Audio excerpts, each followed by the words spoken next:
नमस्कार, one India पर आपका स्वागत है। रूस के राष्ट्रपति व्लादिमीर पुतिन भारत पहुंच चुके हैं। दिल्ली के पालम एयरपोर्ट पर प्रधानमंत्री नरेंद्र मोदी ने पुतिन का स्वागत किया। भारत और रूस के रणनीतिक संबंधों के 25 साल पूरे होने के मौके पर पुतिन का ये भारत दौरा हो रहा है।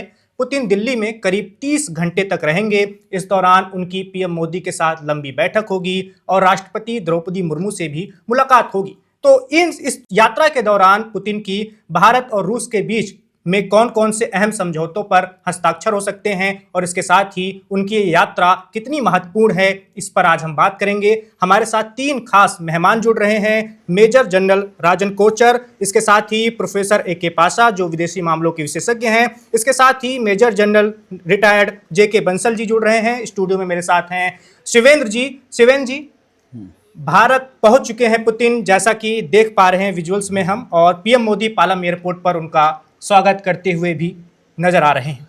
बिल्कुल, तो बात आगे बढ़ाएंगे। सबसे पहली चीज़, हालांकि किसी भी देश के सर्वोच्च नेता जब आते हैं तो एक आम सी बात है, लेकिन मैं सबसे पहले समझना चाहूँगा प्रोफेसर ए.के. पासा जी से, जो जियो पॉलिटिकल चीज़ों को बेहतर समझाते रहे हैं, कि ऐसी स्थिति में जो अब का जो समय है, परिवेश है, जिस तरह से अमेरिका का रुख है, जिस तरह से परिस्थितियाँ बनी हैं, उसमें मोदी का इस तरह स्वागत करने को वो कैसे देखते हैं? क्योंकि पहले बात ये भी हो रही थी कि विदेश मंत्री स्वागत कर सकते हैं। जी, धन्यवाद। ये व्लादिमीर पुतिन की यात्रा बहुत महत्वपूर्ण है 2-3 चीज़ों से। एक तो प्राइम मिनिस्टर मोदी खुद एयरपोर्ट जाके उनको रिसीव कर रहे हैं, जो कि बहुत कम मौके पे प्रधानमंत्री खुद एयरपोर्ट जाके फॉरेन लीडर को वेलकम करते हैं, रिसीव करते हैं। तो इससे पता चलता है कि कितना इम्पोर्टेंट है पुतिन का भारत का दौरा और भारत रूस संबंध कितने महत्वपूर्ण हैं। दूसरी बात यह है कि लगातार अमेरिका, वेस्टर्न कंट्रीज जो है, जो international criminal court arrest warrant Putin को दिया है, उसको लेके पुतिन को और रूस को अलग थलग कर रहे हैं, आइसोलेट कर रहे हैं, जिसकी वजह से पुतिन जो है ब्रिक्स मीटिंग में साउथ अफ्रीका या ब्राजील या दूसरे शिखर सम्मेलनों में शामिल नहीं हो सके। लेकिन भारत चूंकि फाउंडिंग मेंबर है ब्रिक्स का और ग्लोबल साउथ का भी बहुत इन्फ्लुएंशियल लीडर है, पुतिन को निमंत्रण देना इस बैकग्राउंड में ये क्लियर मैसेज है डोनाल्ड ट्रंप को, अमेरिका को और हमारे दुश्मनों को, चाहे पाकिस्तान हो, चीन हो। प्रोफेसर साहब, मैं आपकी बात को थोड़ा सा आगे ले जाना चाहूँगा मेजर जनरल राजन कोचर की तरफ। सर, ये समझना चाहूँगा कि जिस तरह से प्रोफेसर साहब ने बताया, तो मैं क्या समझूं कि ये जो यात्रा है ये ज़्यादा स्ट्रेटेजिक है या सिंबॉलिक है? इसको थोड़ा सा समझाने की हमें कोशिश कीजिए सर। धन्यवाद। ये बहुत स्ट्रेटेजिक है, क्योंकि एक जियोपॉलिटिकल चर्निंग हो रही है। आज हम देख रहे हैं कि भारत के जो रिलेशंस थे रशिया से, जो पिछले 5 साल में कुछ दूरियां आई, हम खाली उनसे तेल के ऊपर ज़्यादा हमारा व्यापार था और हमारी जो डिफेंस डील्स वो कम होती जा रही थी, और हम रशिया की इसको अमेरिका की तरफ जा रहे थे। और जितनी भी हमारी डील्स हुई हैं 2020 के बाद, वो अमेरिका से हुई हैं। हमने रशिया के साथ कुछ भी कॉन्ट्रैक्ट नहीं किया। तो from that point of view मुझे लगता है कि ट्रम्प की वजह से, टैरिफ्स की वजह से और इस तरीके की वजह से भारत ने अपना रुख बदला है, अपनी स्ट्रैटेजी को बदला है और रशिया की तरफ वापस जा रहे हैं। देखिए, एक टाइम पे भारत और रशिया के बहुत इम्पोर्टेंट इसको डिफेंस के मामले में, एनर्जी के मामले में और आपके टेक्नोलॉजी के मामले में बहुत क्लोज रिलेशन थे। आज एक हम इसका रीस्ट्रेटेजाइजिंग इस रिलेशनशिप की हम देख रहे हैं, और ये सिंबॉलिक नहीं है, ये अभी जो रणनीतिक है। आप कह रहे हैं रणनीतिक है। मेजर जनरल राजन कोचर जी, इस बीच हमारे पास कुछ तस्वीरें आ गई हैं, थोड़ा सा उसकी तरफ भी चलेंगे। वो जो मोमेंट था, वो जो क्षण था जिसका हमें इंतजार था, तो वो जो प्लेन है, विशेष विमान है, वो हमें स्क्रीन पर इस समय दिख रहा है हमारे दर्शकों को। और उम्मीद है, मतलब जो उसकी चूंकि गेट इस समय खुले हुए दिखाई दे रहे हैं, तो बहुत जल्दी भारत की धरती पर हमारा वो विशेष मेहमान, हमारा जो आज़ादी से पहले का ही मित्र देश का इस समय सर्वोच्च नेता व्लादिमीर पुतिन हमें स्क्रीन पर दिखाई देने वाले हैं। बिल्कुल ये चीज़ थी, ये हम अभी दृश्य आएंगे, बिल्कुल देखेंगे। लेकिन मैं इसी के साथ साथ जो आपकी बात चल रही थी, मैं मेजर जनरल जेके बंसल साहब की तरफ रुख करना चाहूँगा। सर, मैं ये जानना चाहूँगा, जिस तरह उन्होंने कहा अभी मेजर जनरल राजन कोचर जी ने कि हम थोड़ा सा अमेरिका की तरफ झुक गए थे और इससे हमारा व्यापार और दूसरी चीज़ें गई थी, लेकिन जिस तरीके से मैं एक सामान्य व्यक्ति की दृष्टि से सोचता हूँ और जितना भी मैंने देखा है कि रूस के और जो चाइना की नज़दीकियाँ हैं, कहीं वो एक वजह थी या हम कहीं चूक गए अमेरिका की तरफ ज़्यादा जाना? आपका क्या मानना है? फिर भी हमारे रूस बहुत काम आया है। देखिए, रूस के साथ में हमारे संबंध कोई कमजोर नहीं, हमारे संबंध बराबर बने रहे हैं।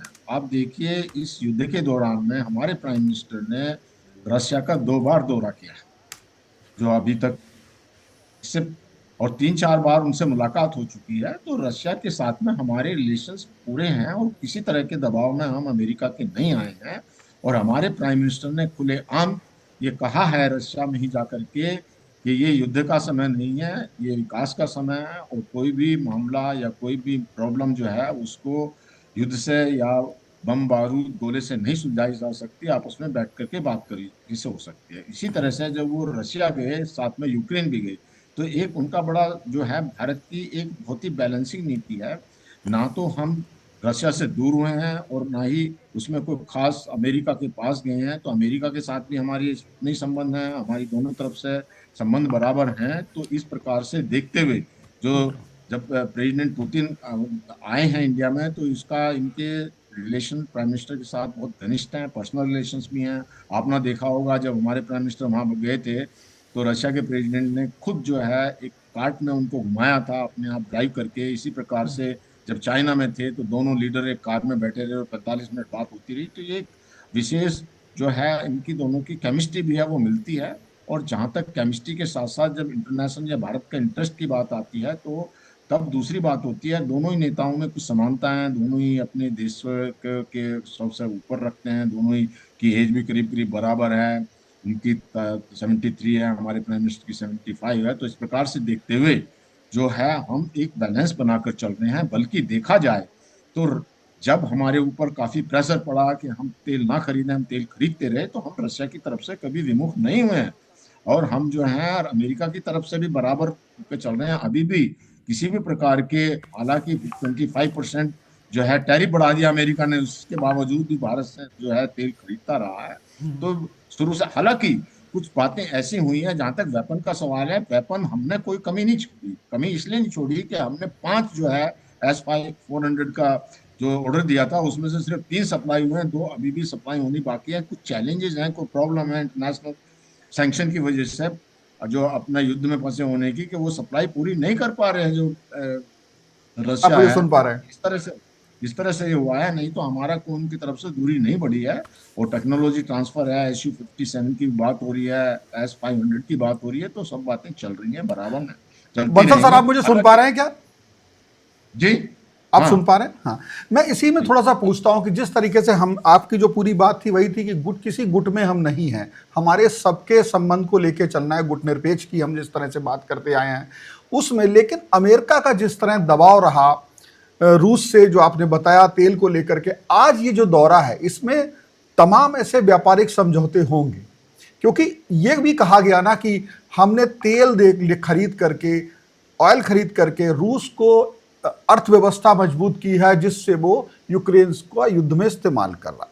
कहीं ना कहीं ये दौरा इनडायरेक्ट, अप्रत्यक्ष रूप से, कि हम संबंध कम करने वाले नहीं हैं, हमारे संबंध व्यापारिक रूप से और मजबूत होंगे। व्यापार सिर्फ तेल तक ही नहीं है, अभी तो कई 2030 तक इसको $100 बिलियन तक ले जाने की बात हो रही है।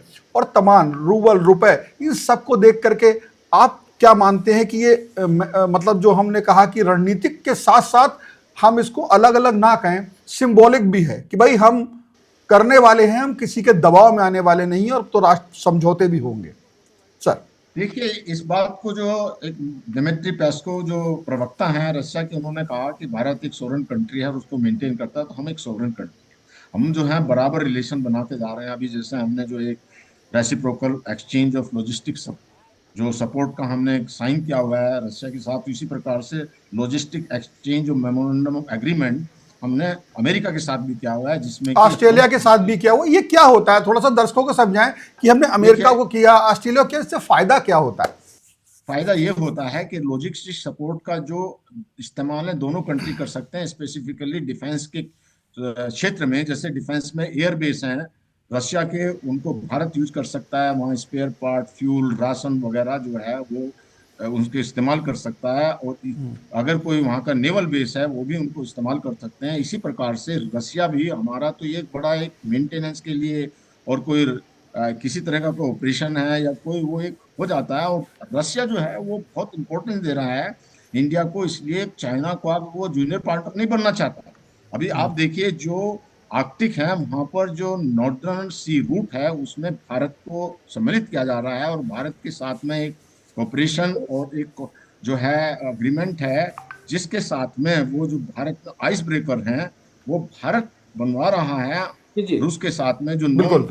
नॉन न्यूक्लियर बिल्कुल सर। टाइप। इस प्रकार से इसी चीज को मैं चाइना थोड़ा को सा मेजर जनरल राजन कोचर जी से जानना चाहूंगा। सर, ये एक मैरीटाइम जो है कॉरिडोर एग्रीमेंट की बात हो रही है, ये क्या संभावना है कि इस बात में इस समय पे हमारा संभव है? कोचर सर, अगर आप सुन पा रहे हैं। कोचर मैं सर शायद सर आवाज नहीं जा रही। शिवेन जी, हाँ।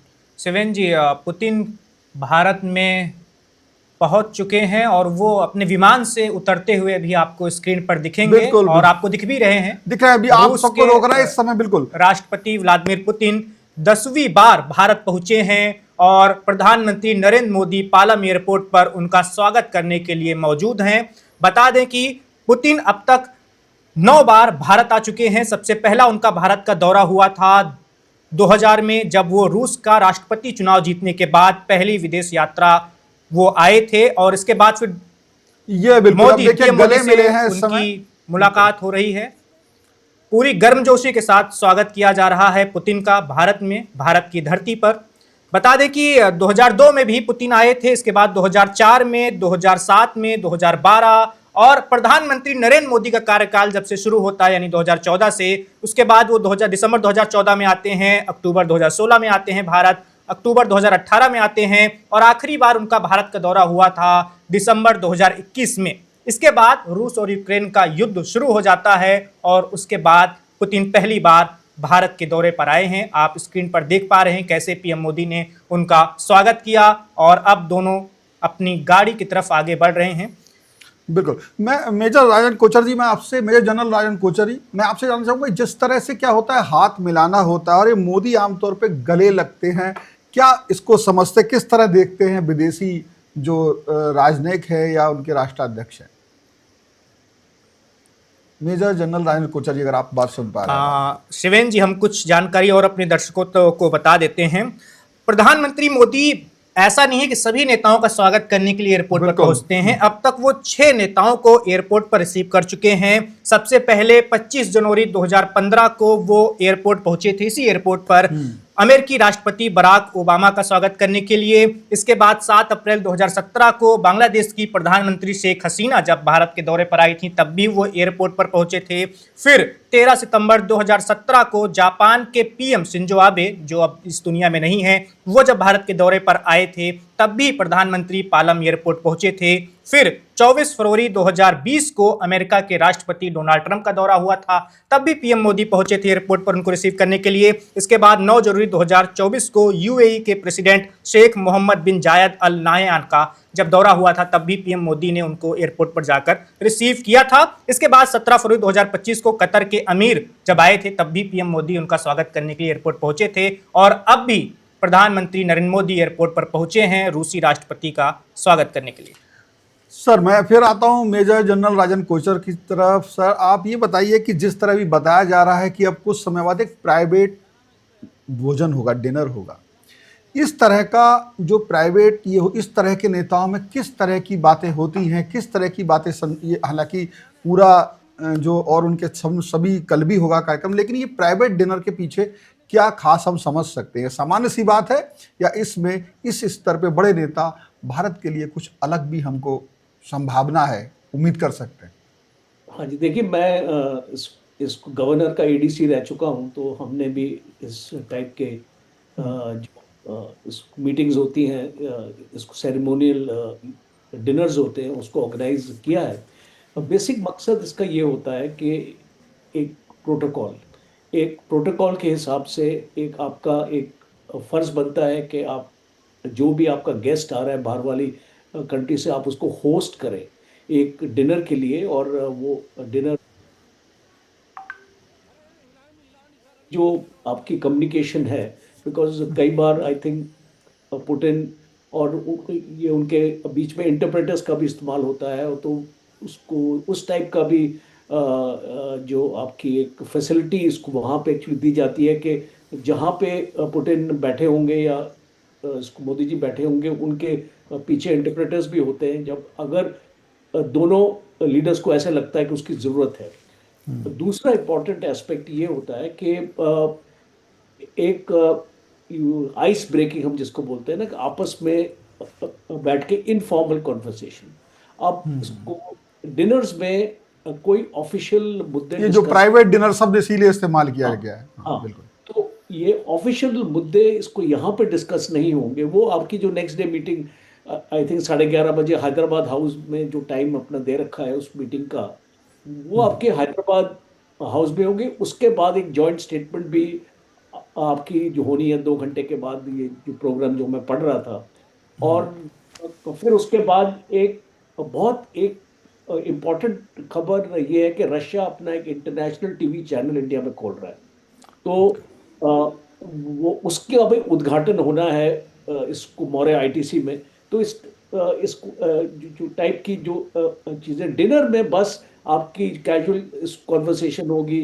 आप एक दूसरे की हेल्थ के बारे में बात करेंगे और इसको कैसे कैसे जो टाइम आपका बीत रहा है, और इस टाइप की जो कैजुअल अपनी कॉन्वर्सेशन होती है। और बिल्कुल बिल्कुल सर, मैं आपसे एक सवाल और लूँगा, फिर बंसल सर की तरफ जाऊँगा, लेकिन मैं एक ऐसे डिफेंस एक्सपर्ट भी आपसे समझ। सत्ता में आए थे ट्रंप के जाने के बाद और वो व्हाइट हाउस पहुंचे थे, तो इमरान खान पाकिस्तान के प्रधानमंत्री हुआ करते थे और बहुत दिनों तक फोन ही नहीं गया था इमरान खान को, या इमरान खान और बाइडेन के बीच में बातचीत ही नहीं हुई थी। लेकिन ट्रंप जैसे ही सत्ता में आते हैं 2025 में, फिर से तुरंत आसिम मुनीर व्हाइट हाउस पहुंच जाते हैं। हमने देखा शहबाज शरीफ भी पहुंचते हैं, डिनर होता है साथ में। तो अचानक बहुत ज्यादा बदलाव अमेरिका की रणनीति में देखने को मिल रहा है, भारत पाकिस्तान को लेकर खासकर। और इसमें सर ये जो पुतिन की जो यात्रा है, ये किस तरह का, क्या अमेरिका को किसी तरह को हमारा ये जो यात्रा है इससे उस पर भी कोई दबाव बनता है या नहीं? जी, मेरे ख्याल से पहले उनका सवाल का जवाब देता हूँ। देखिए, ये पाकिस्तान और अमेरिका की दोस्ती जो मजबूत हो रही है, ये आगे बढ़ रही है। ये अमेरिका की फॉरेन पॉलिसी में चाइना का मामला जो है बहुत इम्पोर्टेंट हो गया है, और इसको लेके वो जानते हैं कि पाकिस्तान चीन के साथ संबंध गहरे हैं, और वो धीरे धीरे पाकिस्तान को चीन से अलग करना चाहते हैं मिलिट्री को इस्तेमाल करके। दूसरी बात यह है कि ईरान के मामले में भी अमेरिका पाकिस्तान की मदद चाहता है, और अफगानिस्तान को लेके बागराम एयरबेस को लेके, और खाड़ी के देशों के साथ पाकिस्तान की भी फौज गाजा में पीस स्टेबलाइजेशन की फोर्स के लिए भी उनको मनाना पड़ा, जो कि पाकिस्तान अभी इजराइल को मान्यता नहीं दिया है। तो इन सब जियोपॉलिटिकल रीजंस की वजह से, और भारत को भी प्रेशर डालना चाहते हैं अमेरिका के दोस्ती पाकिस्तान को बता के कि आप जो है चीन से दोस्ती कर रहे हैं, रूस से तेल और हथियार खरीद रहे हैं, ब्रिक्स की लीडरशिप कर रहे हैं। सर एक सर इसमें बहुत सवाल अचानक दिमाग में आ गया, पता नहीं आपको ये में कितना वैल्यूएबल लगेगा या महत्वपूर्ण लगेगा, कि ये जो मुलाकात है इसमें क्या यूक्रेन और जो युद्ध है उस पर भी क्या रुकवाने की ऐसा कुछ मतलब ऐसी संभावना है कि मोदी इसमें बहुत बड़ा रोल प्ले कर सकते हैं? ऐसा कुछ नहीं, रूस का अपना अलग ही प्लान है कुछ इसको लेकर के? नहीं, भारत तो बहुत अहम रोल अदा कर सकता है, क्योंकि हम बहुत नजदीकी से इस जंग को देखते आ रहे हैं। खुद प्रधानमंत्री वहां गए थे मध्यस्थता करने के लिए। उन्होंने आग्रह किया कि डिप्लोमेसी से इसको हल करना चाहिए। देखिए, अब भारत रूस के ताल्लुकात भी पेचीदा होते जा रहे हैं यूरोप यूक्रेन की जंग से। अगर सीज फायर होता है तो भारत तेल निर्यात कर सकता है, और सैंक्शंस अगर हटते हैं रूस के ऊपर बिल्कुल। तो तिजारत भी बढ़ती है। और यूक्रेन का मामला पेचीदा होता जा रहा है हर साल। अब चूंकि रशिया का पल्ला भारी है मिलिट्रीली, और पूरी दुनिया अभी भी रूस को सपोर्ट करते आ रही है, भारत जैसा देश और बिल्कुल दूसरे सर। सार्क देश। बंसल सर, तो इसको आप कुछ लेके जो कहना है चाहते थे इस पूरे प्रधानमंत्री। मसले पे, आपका भी क्या ओपिनियन है सर? देखिए, मैं ये ट्रम्प साहब का कोई एटीट्यूड नहीं बदला। वो प्राइम मिनिस्टर मोदी की बहुत इज्जत करते हैं और हर प्लेटफॉर्म पे उनकी सराहना करते हैं एज ए पर्सन। लेकिन कुछ पॉलिटिकल मुद्दे ऐसे होते हैं पॉलिटिकली अपने देश के लिए, आप देखेंगे उनके एडवाइजर हैं, उनके ट्रेड मिनिस्टर हैं, वो सब जब अगर कोई अपना एडवाइस करेगा और जहां अपने हित की बात बताएगा प्रेसिडेंट को, तो वो हित में जो है उसमें पर पर्सनल केमिस्ट्री कुछ नहीं होती। अब जब पर्सनल केमिस्ट्री है जो प्राइम मिनिस्टर मोदी की है, जो एक साउथ ईस्ट एशिया कंट्री में एक वहां के जो राष्ट्राध्यक्ष थे उन्होंने पैर छूने की कोशिश की थी, इसी प्रकार से जो एल्बनी है प्राइम मिनिस्टर ऑस्ट्रेलिया के, उन्होंने कहा था मोदी इज द बॉस। तो सभी लोग जो हैं इस बात को मानते हैं, उनकी पर्सनैलिटी या शख्सियत ही ऐसी है हमारे प्राइम मिनिस्टर की कि सब लोग उनकी बहुत इज्जत करते हैं। और प्रेसिडेंट ट्रम्प भी बहुत सारे प्लेटफॉर्म पे वो प्राइम मिनिस्टर मोदी की का सराहना करते हैं। लेकिन आप जहां पर उनके जो औजार रही पाकिस्तान की बात, वो पाकिस्तान को भारत के अगेंस्ट खड़ा करने के लिए नहीं है, वो इसलिए भी है कि वो पाकिस्तान को यूज करते हैं बिटकॉइन के मामले में, वो वहां पे पाकिस्तान को यूज करते हैं। वो जो है जो वहां पे बगराम कई उनके जो निजी हित भी है सर, मैं जहां आपकी बात निजी समझ हित पा रहा हैं, हूँ। बिल्कुल जहां सर, पे मैं यूज आपकी करने बात को के कुछ लिए। ऐसे समझूं सर कि ये जो चीज है इसको हम कैसा गेस्चर है मिलने का, कैसी घनिष्ठता है, ये सारी चीजें अलग हैं। लेकिन अब जो स्थिति आ गई है, चाहे रूस के सामने हो, चाहे भारत के सामने हो, चाहे अमेरिका के सामने हो, कि जिसकी बेहतर रणनीति होगी वो इसमें एज ले जाएगा, आप शायद ये कह रहे हैं, क्योंकि वही बड़ी चीज होगी देश की खातिर, क्योंकि सभी देश की खातिर ही देखिए, कर रहे हैं। बेहतर रणनीति नहीं है। रणनीति तो सभी बनाते हैं, लेकिन अपने इंटरेस्ट को सब जो जो इंटरनेशनल रिलेशंस में सब कंट्री अपने इंटरेस्ट को रखते हैं। जहां दोनों के विन विन सिचुएशन होती है, दोनों के इंटरेस्ट होते हैं, वहां मामला बढ़ता है। जहां किसी को लगता है कि मेरा इंटरेस्ट नहीं है तो वो पीछे हट जाता है, कोई कंट्री दबाव में आ जाता है। भारत किसी के दबाव में आता नहीं है, चाहे रसिया जो पाकिस्तान है वो दबाव में आ जाता है। अगर भारत के लिए कोई मुफीद है या उनके इंटरेस्ट की है तभी उसको एक्सेप्ट करता है, नहीं तो भारत नहीं एक्सेप्ट करता इसको। ये जो भारत की बिल्कुल एक इंडिपेंडेंट पॉलिसी है, और किसी प्रकार के दबाव में भारत आकर के कोई समझौता या किस बात को नहीं सहन करता। वो आप देखिए कि जो है, और हमारे प्राइम मिनिस्टर बहुत एक एक इतने हैं कि जब वो कनाडा से आ रहे थे तो प्रेसिडेंट ट्रम्प ने उनको इनवाइट किया था कि आप भी होते जाइए यहाँ से, वो नहीं गए। इसी प्रकार से जो अभी ये मीटिंग हुई थी मिस्र के अंदर में जो इसराइल को लेकर के, उसमें भी सभी देशों के राष्ट्राध्यक्ष आए थे, पाकिस्तान के भी है, तो वो नहीं गए। तो इस प्रकार के जो भारत है वो अपने इंटरेस्ट को, अपनी इज्जत को देखता है। और जब वहां देखता पाकिस्तान है, वो तो एक जो उनका प्राइम मिनिस्टर देखा अपना एक छोटे बच्चा, स्कूल बच्चे की तरह से वहां पे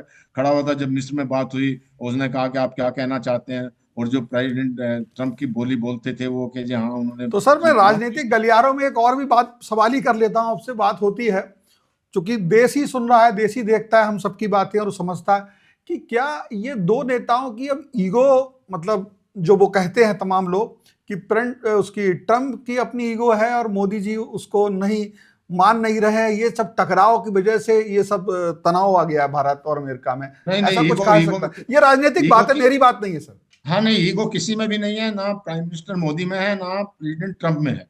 वो जब कोई ईगो को लेके कभी नहीं करते, वो जब अगर हित दोनों के टकराते नहीं है, दोनों देशों के, और कोई हित है तो दोनों जो मिलने को करने को तैयार हैं। आप इनकी दोनों की पर्सनालिटी ऐसी है, प्रेसिडेंट ट्रम्प की भी ऐसी पर्सनालिटी है। वो तो ये है कि जहां उनका कोई देश का फायदा होता है, कमर्शियल फायदा होता है, लेकिन आप देखिए बंसल जो है। सर, जी। बातें तो ये भी उठती हैं कि अगर प्रधानमंत्री नरेंद्र मोदी नोबेल शांति पुरस्कार के लिए सिफारिश कर देते ट्रंप के लिए और उनको श्रेय दे देते भारत और पाकिस्तान के बीच में जो जंग हुई थी उसको रुकवाने का, तो शायद अब आज सब कुछ ठीक होता। लोग ऐसी भी बातें करते हैं। नहीं, ये गलत बात है बिल्कुल। वो उसका कारण ये है कि अगर मान लिया वो तो एक बात हुई, दूसरी बात जो है आप वो तेल खरीदा है, तो वो ये कहने लगे कि जो आप तेल क्यों खरीद रहे हैं वहां से। तो ये इंटरनेशनल हिट की बात आती है, तो बिल्कुल। उसमें ये कोई बात नहीं है, मतलब ये बहुत छोटे मुद्दे लेकिन हैं सर इसे हालांकि। ध्यान में रखना होगा ना कि 50 बार अगर कोई नेता इस बात को दोहरा रहा है कि मैंने ही रुकवाई है जंग, मैंने ही रुकवाई है जंग, और भारत की ओर से मतलब हमें ऐसा तो बताना चाहिए ना खुले तौर पर कहकर कि भाई आपकी उसमें कोई भूमिका नहीं थी, ये द्विपक्षीय मामला था, भारत और वही पाकिस्तान तो ने आपस में हमारे सुलझाया मामला। हमारे जो एक्सटर्नल अफेयर मिनिस्ट्री ने कई बार इस बात को कहा, और जो है ये तो बहुत प्लेटफॉर्म पर कहा जा चुका है इसके बारे में। बिल्कुल। वो तो जो वो अगर वो कहते हैं उससे क्या तो होता है, तो भारत ने तो कभी इसको बंसल एक्सेप्ट सर, नहीं किया। पीएम मोदी के भारत तो ने तो ये कहा व्यक्तिगत कि वाइस संबंध है ट्रंप प्रेसिडेंट से, जी। उनको रोकना चाहिए ना, उनको ऐसा नहीं बोलना चाहिए, ऐसा इनको रोकना कहकर चाहिए। ट्रंप आप को बार बार दूर। किसी को नहीं रोक सकते। ट्रम्प साहब तो कहते हैं बार बार कनाडा हमारा 51 देश है, क्या कर सकते हैं आप। तो उसको ये नहीं जो किसी मतलब को, ये मैं नहीं कह रहा हूं सर, बहुत लोग ऐसी बातें करते हैं सोशल देखो मीडिया पर, गलत है ना, विपक्ष वाले आप भी, किसी को नहीं कि रोक एक सकते। फोन कोई जो मिलाना अगर चाहिए ट्रंप को लेकिन कि लेकिन आप ये बात देखिए कि वो अगर बार बार ऐसी बात करते हैं तो उनकी जो जो क्रेडिबिलिटी है वो खुद ही उसको क्रिटिसाइज करते हैं। तो क्यों भारत क्यों कहे उसको कि जी आप ये करो या नहीं करो, जिसको जो करना करता रहे। भारत अपने स्टैंड पे है। भारत ने ये कहा कि प्राइम मिनिस्टर मोदी और प्रेसिडेंट ट्रंप की कोई बात नहीं है, प्राइम मिनिस्टर मोदी की वहां के जेडी वेंस जो वाइस प्रेसिडेंट है उनके साथ बात हुई है। भारत ने बिल्कुल क्लियर कर चुके हैं, भारत ने हर प्लेटफॉर्म पे ये बात कह दी है। अगर इस बात को कोई नहीं मानता है तो ये कोई कहने वाली बात नहीं है कि जी आप कहिए कि आप क्यों कह रहे हैं, ये तो छोटी चलिए बंसल बचकाने वाली सर, बात है। एक सवाल है थोड़ा पुतिन के दौरे से हटकर है। बार बार जब से ये छोटा सा युद्ध हुआ था हमारा पाकिस्तान के साथ ऑपरेशन सिंदूर के बाद, उसके बाद से ही चाहे वो सेना के प्रमुख हों या रक्षा मंत्री राजनाथ सिंह जी हों, उनकी बातों से ऐसा झलकता है कि जैसे निकट भविष्य में हमारी पाकिस्तान से और भी जंग हो सकती है, ऐसी संभावना उनकी बातों से ऐसी लगती है। क्या आपको कुछ ऐसा नजर आता है कि अब भारत और पाकिस्तान निकट भविष्य में फिर से ऐसा कुछ देखने को मिल सकता है? देखिए भारत एक जो है शांति प्रिय देश है, बिना मतलब में किसी के साथ लड़ाई नहीं करता। अगर कोई हरकत पाकिस्तान ने की तो ये तो बिल्कुल भारत ने क्लियर कर दिया है कि अगर पाकिस्तान किसी भी तरह की हिमाकत या हरकत करता है तो उसका मुंहतोड़ जवाब दिया जाएगा। भारत का किसी युद्ध में कोई अदरवाइज बिला वजह करने का लिए मुझे नहीं लगता कोई इंटरेस्ट है। ये सब तो मनगढ़ंत है। बंसल सर, लाल किला ब्लास्ट तो हो चुका है, कहा गया जी था ऑपरेशन सिंदूर के दौरान कि कोई भी अब आतंकी हमला उसको एक्ट माना जाएगा, युद्ध के तौर पर ही देखा जाएगा, तो हमले के तौर पर ही देखा जाएगा। तो लाल किला ब्लास्ट तो हो चुका है, क्या इसके बाद हम मान के चलें कि भविष्य में भारत की ओर से कोई कार्रवाई की जा सकती है? देखिए आपको ये बहुत गहराई से समझना पड़ेगा। आप एक पत्रकार हैं, समझने की कोशिश ये करिए कि भारत कोई स्टेटमेंट तब तक नहीं देता जब तक उसकी जांच नहीं हो जाती। अब जांच करने के बाद ना अभी तक भी भारत ने कोई इल्जाम पाकिस्तान के ऊपर नहीं लगाया। पाकिस्तान ने स्मार्टली एक्ट ये किया कि इस बार हैंडलर जाके तुर्की में बिठा दिए, और तुर्की से हैंडलर आ रहे हैं तो भारत तो तुर्की से भी इस चीज के सवाल पूछ रहा है ना। अगर कोई डायरेक्ट सुराग या कुछ हैंडलर वहां पे होते तो भारत उसी हिसाब से, भारत समय आने पर अपना पूरा जो है उसका जो कोई मैच्योर एक्शन भारत नहीं लेता है। भारत बहुत मैच्योर कंट्री है, हमारे जो है पूरे लीडरशिप, हमारी डिप्लोमेसी, हमारी फौज सब मैच्योर है, और जो उचित होगा वही किया जाएगा। कभी भी किसी को ऐसे नहीं किया जा सकता। तो आपने तुर्की की बात की सर, ये पाकिस्तान और तुर्की के बीच में इतना प्रेम क्यों दिखता है हमें? अगर हम इस्लामिक भाईचारा हटा दें तो तुर्की को ऐसा क्या दिखता है पाकिस्तान में कि वो इतना ज्यादा करीबी दिखाने लगता है पाकिस्तान को लेकर अपनी? देखिए आप इस बात को इस तरह से समझ सकते हैं कि तुर्की जो है मुसलमान देशों का एक खलीफा बनना चाहता है, और खलीफा में वो पाकिस्तान को भी रखना चाहता है। और एक कारण और भी हो सकता है जिसको मैं मेरा ये पर्सनल मानना है कि पाकिस्तान के पास में वो कहते हैं न्यूक्लियर बॉम्ब है। तो हो सकता है तुर्की के मन में है कुछ हमको थोड़ी बहुत टेक्नोलॉजी दे दे, हम भी अपना बना लें, ये भी हो सकता है। और दूसरा देखिए, जब जहां तक इस्लामिक बात आती है, तुर्की एक बहुत कट्टरवादी इस्लामिक ऑर्गेनाइजेशन है वहां पे। और जब से खासकर ये अर्दोगन आया है यहाँ पे, पहले इतना नहीं था। जो वहाँ के तुर्क थे, जो क्या कमाल अतातुर्क तुर्क, उनके साथ में भारत के अच्छे संबंध थे तुर्की के साथ में।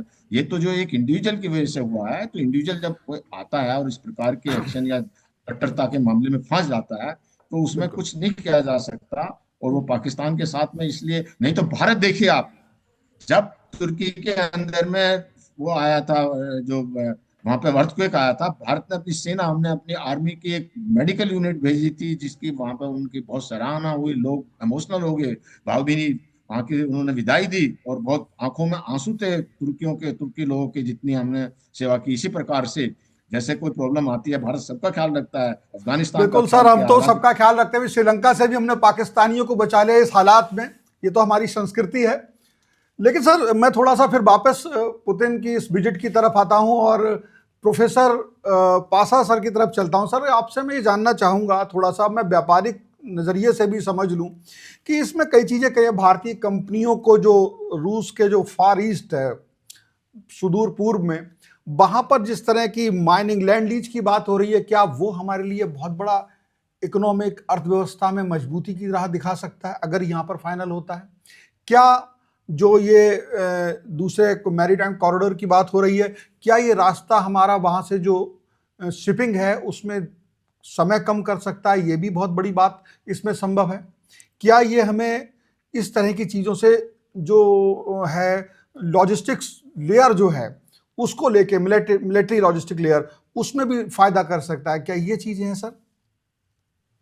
जी देखिए, जहां तक आर्टिक ओशन का लिंक है, वो काफी 6 महीने तक जो है वो बर्फ की वजह से बंद रहता है। लेकिन सबसे आसान और जिसमें ज्यादा कीमत या मुश्किल नहीं होता, वो नॉर्थ साउथ कॉरिडोर है। चाबहार से लेके ईरान से होते हुए सेंट्रल एशिया, मॉस्को को जो हम एग्रीमेंट साइन कर रहे हैं, ईरान से, सेंट्रल एशिया के देशों से और रूस से, वो अभी अंडर यूटिलाइज्ड है।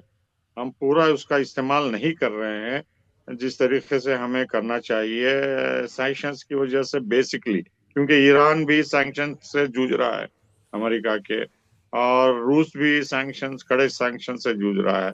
तो हमें ये नॉर्थ साउथ कॉरिडोर को जो है इस्तेमाल करना चाहिए, बल्कि वो आर्टिक ओशन को, वो भी एक है अल्टरनेटिव। लेकिन जब ये सस्ता वाला नॉर्थ साउथ कॉरिडोर है, मेरे ख्याल से उस पे भी बातचीत होगी कि कैसा इसको मजबूत किया जाए। जहां तक माइनिंग का सवाल है, देखिए वो साइबेरिया में 6-7 महीने में बर्फ रहती है और बहुत मुश्किल वेदर की वजह से होती है। जो जो मशीनरी चाहिए वो काफी एक्सपेंसिव होती है, और कॉस्ट बेनिफिट एनालिसिस का अगर आप देखें दूसरे अफ्रीकन देशों में जहां हम इन्वेस्ट कर रहे हैं, उससे काफी कुछ ज्यादा इन्वेस्टमेंट करना पड़ता है, लेबर कॉस्ट भी होता है, और ट्रांसपोर्ट के भी कठिनाइयां आते हैं। इस वजह से जो है भारत ज्यादा इन्वेस्टमेंट कर नहीं पा रहा है साइबेरिया में या ईस्टर्न रशिया में। हालांकि चीन आगे बढ़ा है इस मामले में, चलिए लेकिन इस पे भी प्रोफेसर पासा जी, बातचीत होगी आगे चल के। जी जी समय की कमी है, हमें अपनी इस बातचीत को यहीं खत्म करना पड़ेगा।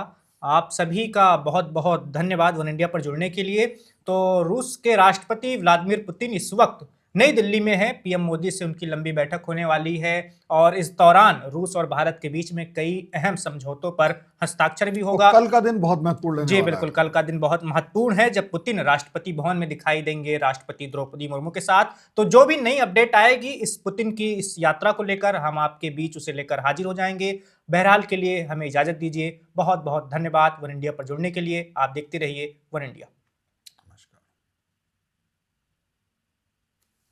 का दौरा है, यानी कहने जो विजिट है, इसमें हम लोग डिफेंस के नज़रिए से कौन सी बड़ी चीज़ों की उम्मीद कर रहे हैं? जैसे मेरी समझ में सामान्य बुद्धि से आता है कि S-500 को लेकर के बात कर रहे हैं हम, 5th जनरेशन के स्टील फाइटर के तरफ भी देख रहे हैं, टेक्नोलॉजी ट्रांसफ़र की तरफ भी देख रहे हैं, खासतौर से डिफेंस सेक्टर में। क्या लगता है कि ये हम उस तरफ जा रहे हैं या अभी वो मौका नहीं हो पाएगा?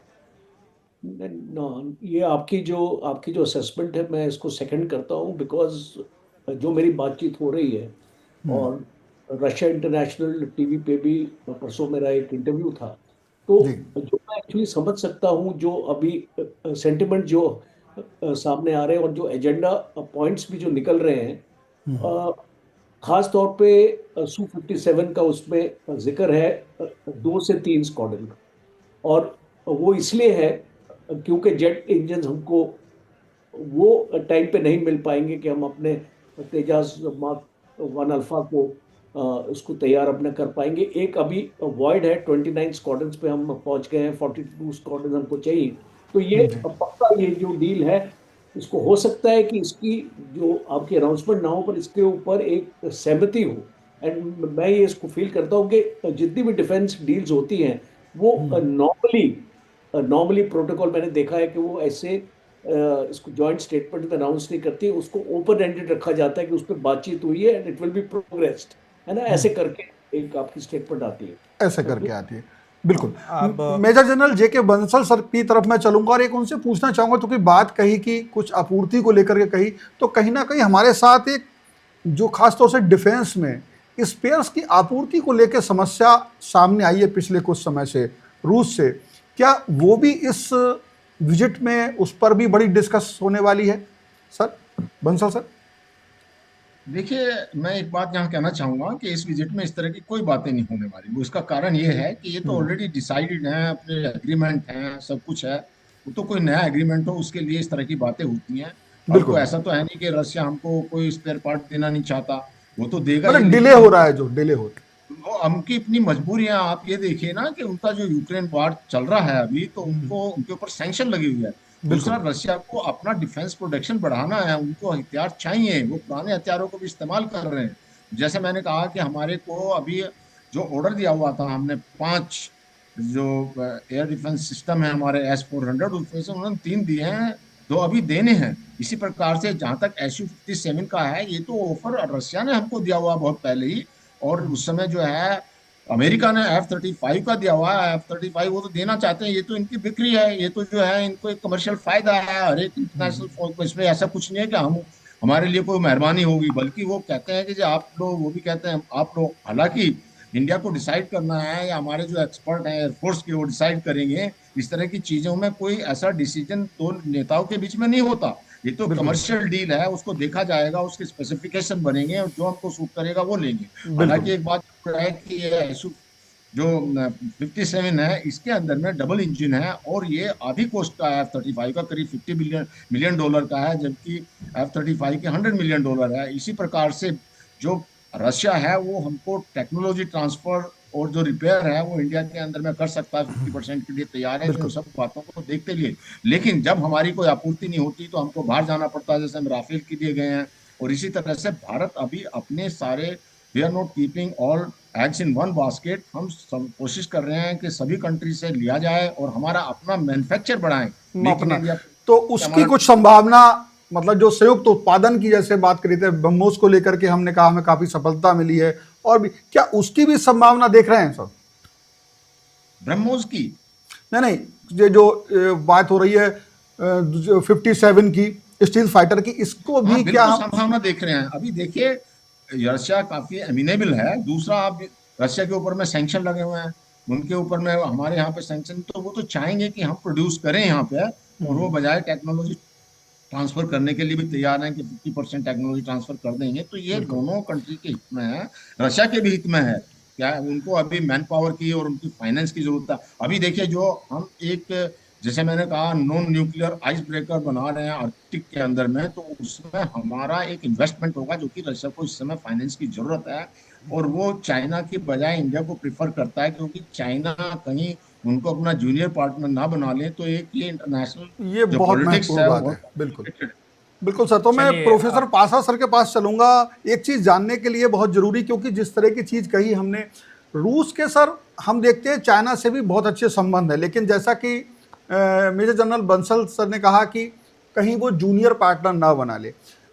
जब हम डिफेंस की बात करते हैं, रूस पे काफ़ी ज़्यादा मतलब डिपेंड भी है अभी हम, मुझे ऐसा लगता है, वैसे आप मुझे करेक्ट करिएगा। तो उस स्थिति में पाकिस्तान के साथ तो सही है, लेकिन अगर कभी ऐसा संभव नहीं, काल्पनिक सवाल है, लेकिन जिस तरह की चाइना की हेखड़ी रहती है, आप चूंकि जियोपॉलिटिकल को बहुत अच्छे से समझते हैं, उस स्थिति में चाइना के साथ में और रूस, और जो चाइना है, रूस जो है, चाइना और इंडिया को कैसे बैलेंस करें, आप क्या देखते हैं, किसका पल्ला भारी देखते हैं सर? जी, ये आपका सवाल जो है बहुत महत्वपूर्ण है, लेकिन उससे पहले मैं एक छोटी टिप्पणी करना चाहता हूँ। देखिए, हम पिछले 10-12 सालों से कई देशों से हथियार खरीदते आ रहे हैं। पहले जो रूस और सोवियत यूनियन के ऊपर जो निर्भर थे, उसको डाइवर्सिफाई करके फ्रांस और ब्रिटेन और अमेरिका और इजराइल से खरीदते आ रहे हैं। लेकिन रूस और दूसरे देशों के मुकाबले में रूस से सबसे ज्यादा हमको फायदा होता है, क्योंकि वो सिर्फ आधुनिक हथियार नहीं देता, लेकिन टेक्नोलॉजी ट्रांसफर भी करता है। आप मिग को ले लीजिए, ब्रह्मोस को लीजिए, दूसरे और अमेरिका जो है उसको एडवांस पेमेंट करना पड़ता है, और वो कुल पुर्जे नहीं देते और टेक्नोलॉजी ट्रांसफर नहीं करते कोई भी देश। तो इसलिए रूस के हथियार जो है बहुत महत्वपूर्ण है, और बंसल साहब ने जो कहा सही है, सैंक्शंस की वजह से कुछ पेचीदगी आ रही है। सर एक लेकिन सवाल मेरे दिमाग में आ गया आपकी बात से, वो भी जोड़ दे रहा हूँ, आप पूरा दे दिएगा। जिस तरह मैं देखता हूँ F-16 को लेकर के पाकिस्तान के ऊपर अमेरिका ने दिया है, लेकिन भारत के खिलाफ इस्तेमाल करने को लेकर के रोक है। क्या इस तरह की चीजें जब हमारे पास, हम डिफेंस में पावर भी आती है, रूस का हमारे पास मुख्य रूप से हमारे पास हथियार होते हैं, हमारे पास सामरिक तमाम चीजें होती हैं, ताकत होती है, तो क्या हम चाइना का जब मौका आता है कभी ऐसा, तो हमारे सामने क्या कोई दुविधा, कोई समस्या खड़ी हो सकती सर? जी, ये कठिन मसला है रूस के लिए। इसीलिए तो पुतिन काजान समिट में मध्यस्थता करके दोनों देशों के बीच, भारत और चीन के बीच मीडिएशन करके वो बॉर्डर एग्रीमेंट करवाए। वो परेशान है ये बॉर्डर इशू को लेके, लेकिन सर कि कहीं। ये समझता नहीं दिख रहा है, क्योंकि अभी भी जिस तरीके से अरुणाचल प्रदेश की एक महिला वाली, आपने पूरी घटना सुनी होगी, उसके पास जिस तरह से उनके विदेश मंत्री का बयान आता है अरुणाचल प्रदेश के मामले में, तो उन चीजों का असर तो नहीं दिख रहा है। तो यहां पुतिन की भूमिका बड़ी महत्वपूर्ण हो जाती है, आए भी हैं। क्या इस जी, विषय पे बात होगी नहीं पता मुझे, ये शायद मुद्दा हो या ना हो, क्योंकि ज्यादातर बात नहीं, हमारी एनर्जी सेक्टर इस को लेकर के है, दूसरी चीजों को लेकर के। जी, इस मुद्दे पे जरूर बातचीत होगी, क्योंकि भारत भी परेशान है चीन के हरकतों से, चाहे वो अरुणाचल प्रदेश में हो या दूसरे बॉर्डर मामले में लेके। और पुतिन को समझाने की कोशिश करेंगे कि आपका असर और रसूख चीन पे ज्यादा है, तो चीन को लचकदार रवैया इस्तेमाल करने के लिए वो जरूर बताएंगे।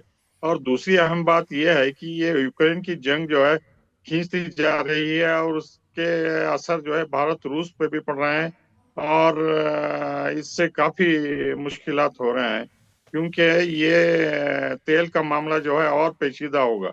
अगर सीज फायर होता है यूक्रेन में, तो भारत जो है डिस्काउंटेड रेट पे रूस से तेल खरीद सकता है कोई भी मिकदार में, जो कि अमेरिका दबाव डाल रहा है कि उनसे महंगा तेल और गैस खरीदें। तो प्राइम मिनिस्टर मोदी चाइना को लेके, यूक्रेन को लेके भी जो है बातचीत करेंगे, क्योंकि हमारे इंटरेस्ट रूस अच्छी तरह जानता है, और असर रूस का जो है इन दोनों मामले में काफी इम्पोर्टेंट है, दूसरे ट्रेड और एग्रीकल्चर और हेल्थ और दूसरे सेक्टर्स को अलावा। तो अगर रूस हथियार देता है भारत को, चाहे वो S-400 हो या आगे चल के S-500 हो, या MiG-41 हो, या ये सुखाए स्टेल्थ बॉम्बर हो, तो मुझे नहीं लगता कि रूस जो है कोई कंडीशन डालेगा। हालांकि पाकिस्तान के ऊपर कंडीशन डाले थे, लेकिन फिर भी उन्होंने जंग में इस्तेमाल किया, जो कि अमेरिका ने कुछ नहीं किया।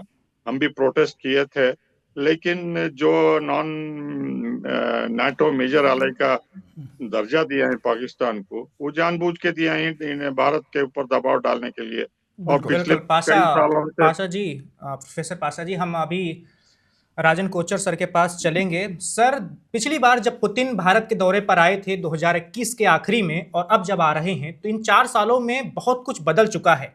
पुतिन खुद यानी रसिया खुद 3 सालों से ज्यादा वक्त से यूक्रेन से युद्ध में उलझा हुआ है, और हमने भी पाकिस्तान से एक छोटी सी जंग लड़ ली है।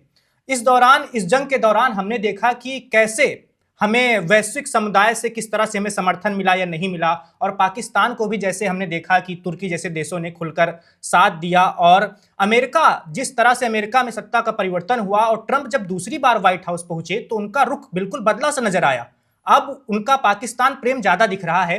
तो सर, ऐसे वैश्विक माहौल में, ऐसे वैश्विक परिदृश्य में, क्या हम अपने मित्र राष्ट्रों की परिभाषा फिर से देख रहे हैं, उसको फिर से गढ़ने की कोशिश कर रहे हैं कि हमारे साथ कौन है, हमारे साथ कौन नहीं है?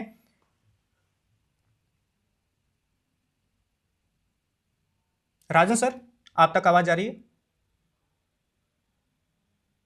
फ्रीज हो गया। चलिए इसी सवाल का जवाब लेते हैं हम जेके बंसल जी से। बंसल सर।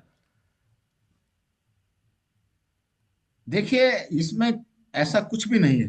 तो इसलिए नहीं है कि हमारे जो है भारत का जो ट्रेड के बारे में दिक्कत है, लेकिन जो स्ट्रेटेजिक रिलेशन है हमारे वो अमेरिका के साथ में कुछ स्ट्रेंड नहीं है। अभी भी कुछ दिन पहले एक एक्सरसाइज हुई थी, जॉइंट एक्सरसाइज, जो अमेरिका और भारत की। दूसरा, अमेरिका को भी भारत की जरूरत है चाइना को काउंटर करने के लिए। तो आप ये देखिए कि वो जरूर एक प्रेशर डाल रहे हैं हमारे ऊपर में कि वो रशिया से ऑयल ना खरीदें, तो उसके लिए टैरिफ बढ़ा दिया है। लेकिन अदर उसमें भी अभी बातचीत चल रही है, और प्रेसिडेंट ट्रम्प भी ये कहते हैं कि यस, रशिया एक इम्पोर्टेंट, इंडिया काफी इम्पोर्टेंट है उनके लिए, और H1 वीजा के लिए भी बोला उन्होंने। तो ये तो एक प्रेशर टैक्टिक है जो कि उन्होंने पूरे वर्ल्ड में अपना इस तरह का जो रखा हुआ है हिसाब। लेकिन हमारे रिलेशंस जो हैं अमेरिका के साथ में बिल्कुल बेहतर हैं, और हमारे एक मेंटेन किए हुए हैं रिलेशंस भारत ने अमेरिका के साथ में भी, यूरोपियन कंट्री के साथ में भी हमारे रिलेशंस अच्छे हैं। और जो आप इसके अलावा जो एक टैक्टिक्स है अभी अमेरिका की, उन्होंने जब यूरोप जो भारत के साथ में डील कर रहा था या जो ट्रेड बढ़ा रहा है, उन्होंने तो यूरोप के ऊपर भी प्रेशर डालने की कोशिश करी। लेकिन सब कंट्री अपने अपने हित को देखते हैं। अपने हित को देखते हुए ये बिल्कुल कहना गलत है कि जो है जो हमारे ऊपर में कोई उसका खास असर पड़ रहा है। वो बात दूसरी है कि वो प्रेशर टैक्टिक्स है। और रही बात पाकिस्तान की, पाकिस्तान का जो है वो जो अमेरिका इस्तेमाल करता है, और अमेरिका इस्तेमाल करने के लिए वो कब उनका साथ छोड़ दे ये कहना बड़ा मुश्किल है। पाकिस्तान को कुछ डॉलर चाहिए, वो ले लेता है उनसे जाकर। उनके डिफेंस मिनिस्टर ने कहा था पाकिस्तान के हम ये 30 साल तक गंदा काम टेररिज्म का करते रहे हैं अमेरिका के लिए। तो इस प्रकार से हम अमेरिका की और जो पाकिस्तान के रिलेशन दूसरे हैं। जहां तक इंडिया है, इंडिया अपनी एक इंडिपेंडेंट पॉलिसी रखता है। कोई कंडीशन ऐसी नहीं लगी है कि हम उस, हालांकि चाइना ने जो है जब S-400 दे रहा था भारत को, तो उस समय उन्होंने कुछ आनाकानी दिखाई थी। लेकिन रशिया इसको अच्छी तरह से जानता है कि भारत के साथ उनको रिलेशन बढ़ाने से चाइना काउंटर, तो भारत तो बहुत एक बैलेंस बना के रखना है। बिल्कुल अमेरिका को भी जरूरत है भारत की चाइना काउंटर करने के लिए, रशिया को भी जरूरत है। तो आप ये बिल्कुल बताइए सर। कि बंसल सर, मैं एक चीज समझना चाह रहा हूं कि ये सारी चीजें जो आपने बताया, जिस तरह से हम संतुलन कर रहे हैं, वो दबाव डाल रहा है अमेरिका अपने कुछ समझौता करने की तरफ कि भाई चलिए भारत के साथ संबंध भी रहे और इस तरीके से हम अपना कुछ बैलेंस बना के रखें।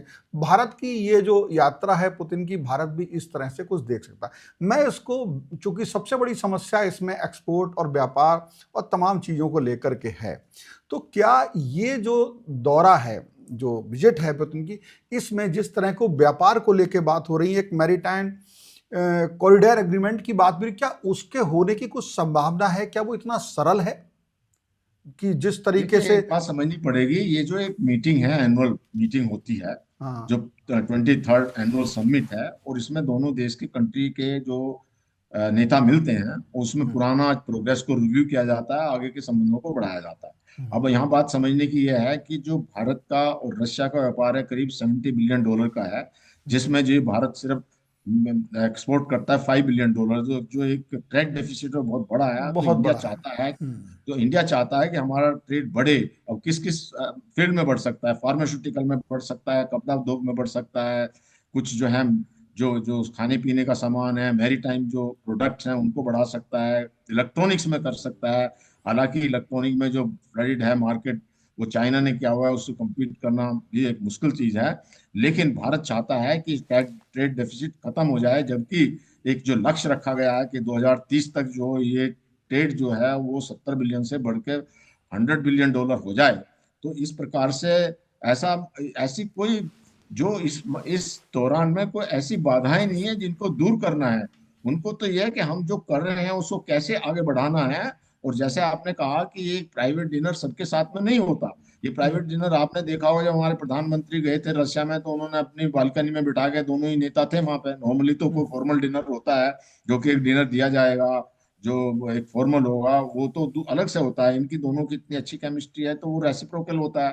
जो प्रेसिडेंट पुतिन ने उनको पर्सनली इनवाइट किया, इन्होंने भी। इसमें बहुत सारी बातें ऐसी हो जाती हैं कि बंसल जी, जिनका एक, बंसल सर, इसी से जुड़ा हुआ एक सवाल है, ये दो राष्ट्राध्यक्षों के बीच में जो निजी संबंध होते हैं, अच्छी दोस्ती होती है, उसका कितना असर पड़ता है? जैसे हम देखते हैं कि पीएम मोदी और पुतिन एक दूसरे को 25 सालों से जानते हैं। जब प्रधानमंत्री नरेंद्र मोदी गुजरात के मुख्यमंत्री नए नए बने थे और अटल बिहारी वाजपेयी प्रधानमंत्री का उनका दौरा हुआ था, मॉस्को गए थे, तो उस डेलीगेशन में मोदी जी भी गए थे और तस्वीरें भी हम देखते हैं कि कैसे अटल जी बैठे हुए हैं, पुतिन बैठे हुए हैं, पीछे पीएम मोदी भी खड़े हुए हैं। तो तब से लेकर अब तक फिर पीएम मोदी 2014 में देश के सत्ता में आते हैं, तो उसके बाद कैसे पुतिन के साथ उनकी दोस्ती और ज्यादा बढ़ने लगती है।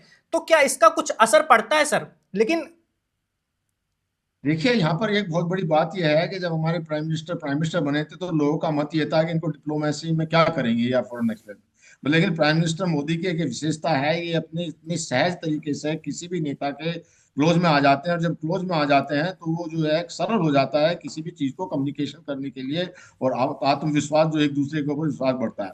तो ये पुतिन साहब के साथ में भी है, और वर्ल्ड के जितने भी लीडर हैं, आप चाहे जैसे बात हुई शिंजो एबे के साथ में ले लीजिए, या जो किसी के साथ में भी उनके रिलेशंस बड़े अच्छे हो जाते हैं, और सभी के साथ में वो बड़ी तन्मयता से बात करते हैं, तन्मयता से मिलते हैं। आप चाहे उसमें आप जो अभी अफ्रीका के प्रेसिडेंट हैं, जो प्राइम वहाँ के, उसके साथ ले लीजिए, या जो जो ब्राजील के प्राइम मिनिस्टर हैं लूला, आप देखेंगे, मैंने अभी कुछ दिन पहले जब उनकी मुलाकात हुई थी तो एक दूसरे की बाजू पकड़ के वो खड़े हुए थे। तो प्राइम मिनिस्टर सबके साथ में घुल मिल जाते हैं, जिससे कि उनके अंदर में सबका एक विश्वास बढ़ता है, और बिल्कुल सब सर। ये चाहते हैं, ये जानते हैं कि जो प्राइम मिनिस्टर मोदी हैं बिल्कुल एक पीस की बात करते हैं, सबका कॉन्फिडेंस है उनके ऊपर में। बल्कि जब जो ये बात तो जब प्राइम मिनिस्टर मोदी ने रशिया में जाके ये कहा था कि ये युद्ध का समय नहीं है, पीस का, और बच्चों के ऊपर बुद्ध आक्रमण का नहीं होना युग चाहिए, है। तो वेस्टर्न बिल्कुल। मीडिया ने, वेस्टर्न ने भी इस बात को सराहाया था।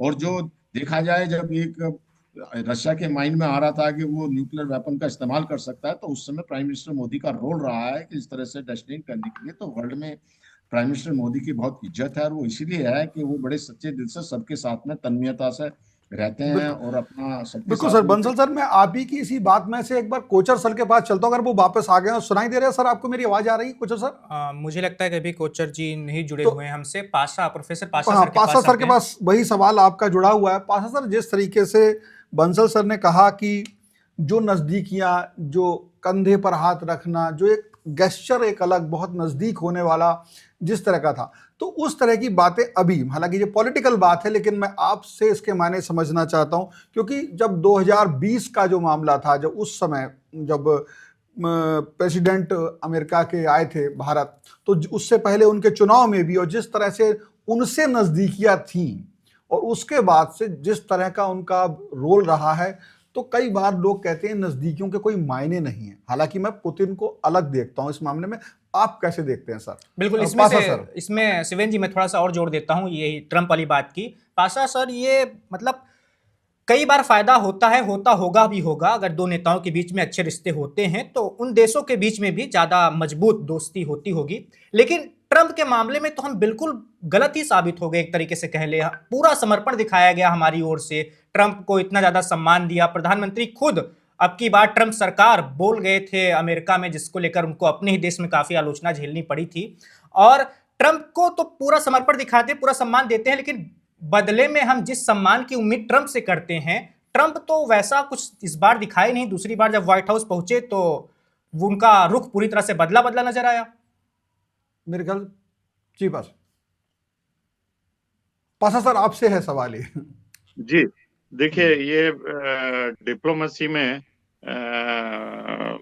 लीडर्स एशिया की तरफ से खास तौर पे ये गले मिलना जो है कुछ चौंकाने वाली बात नहीं है।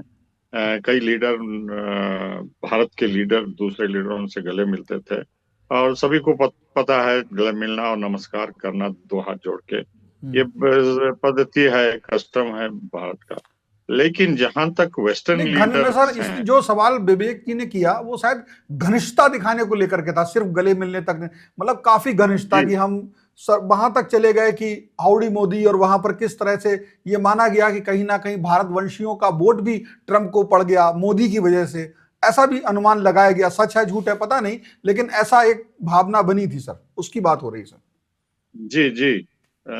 हम जो है पिछले 35 सालों से हर मुमकिन कोशिश कर रहे हैं अमेरिका के साथ दोस्ती का हाथ बटाने के लिए कई कारणों से, चीन ही नहीं, पाकिस्तान ही नहीं, लेकिन आर्थिक reasons, political reasons, cultural reasons, defence reasons वगैरह सब लेके। लेकिन जो अमेरिका की आर्थिक स्थिति है, वो अगर ट्रम्प के बदले कोई और भी लीडर होता तो वही करते जो ट्रम्प करते आ रहे हैं टैरिफ को लेके, कि मागा जो है, मेक अमेरिका ग्रेट, उनके इसमें जो है भारत के टैरिफ 150% से ज्यादा है और बार बार जिक्र करते थे। तो भारत को चेतावनी वो दे रहे थे कि आपसे हमारा ट्रेड रिलेशन जो है खराब हो सकता है, आपको घटाना होगा बोल के। जैसा उन्होंने धमकी Canada, European union, Japan, Korea को और दूसरे देशों को किया।